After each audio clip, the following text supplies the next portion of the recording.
Canada, and Mexico are actively formulating contingency plans to mitigate the potentially devastating effects of the tariffs threatened by President Trump, a move that could escalate into a full-blown trade war. The looming threat of sweeping tariffs on their exports to the United States has prompted both nations to prepare retaliatory measures, mirroring Washington's potential actions with tariffs of their own.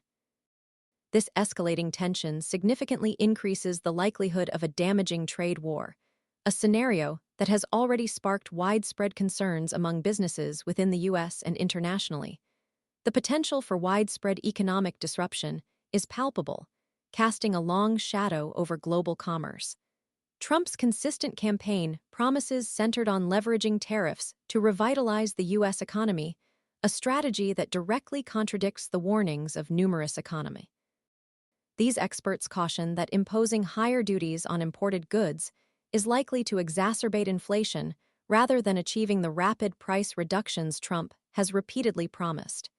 His economic strategy, presented with unwavering conviction, directly challenges conventional economic wisdom. Addressing the World Economic Forum earlier this month, Trump delivered a stark message to global businesses, a message devoid of nuance and emphasizing a protectionist approach. "Come make your product in America, and we will give you among the lowest taxes of any nation on earth," he declared. "But if you don't make your product in America, which is your prerogative, then, very simply, you will have to pay a tariff." This clear articulation of a protectionist agenda leaves little room for negotiation or compromise. Weeks after his electoral victory in November, Trump took to his preferred social media platform to announce his intention to impose a 25% tariff upon both Mexico and Canada upon his return to office. He declared his intention to sign all necessary documents to implement this significant tariff increase, a dramatic escalation of his trade. His justification for these punitive tariffs centered on Mexico's handling of illegal immigration and Canada's alleged role in the flow of drugs, specifically fentanyl, into the United States. He emphatically stated, "Until such time that they do, it is time for them to pay a very big price." This statement clearly indicates his willingness to employ economic coercion to achieve his political objectives. Mexican President Claudia Sheinbaum has already engaged in discussions with Trump, outlining the various migration initiatives undertaken by her government. However, Trump's demands regarding Canada's role in the fentanyl trade have faced considerable scrutiny. Experts have pointed to the minimal amount of fentanyl entering the U.S. through the northern border, a fact underscored by the omission of Canada from a 2020 report by the U.S. Drug Enforcement Administration.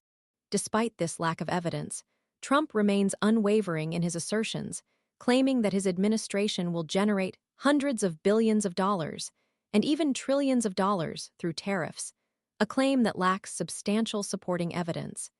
He has even gone so far as to propose the establishment of an external revenue service to manage the collection of these substantial tariff revenues.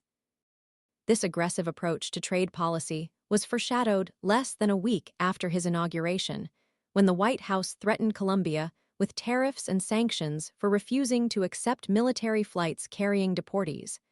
This aggressive tactic, employed as a form of economic pressure, ultimately led to Colombia's compliance, resulting in the withdrawal of the threatened sanctions.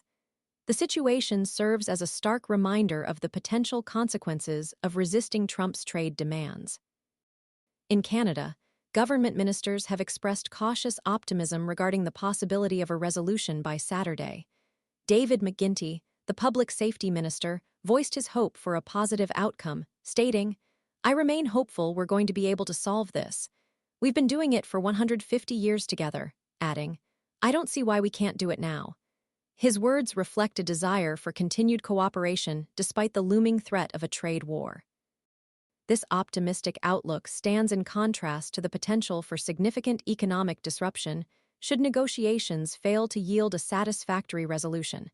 The situation remains highly volatile, with the potential for significant repercussions for both nations and the global economy. The ongoing negotiations carry immense weight, and the outcome will have far-reaching consequences. Have a question about tariffs? We're here to help. Email Callum Jones at The Guardian. calm, and will aim to answer in a future story.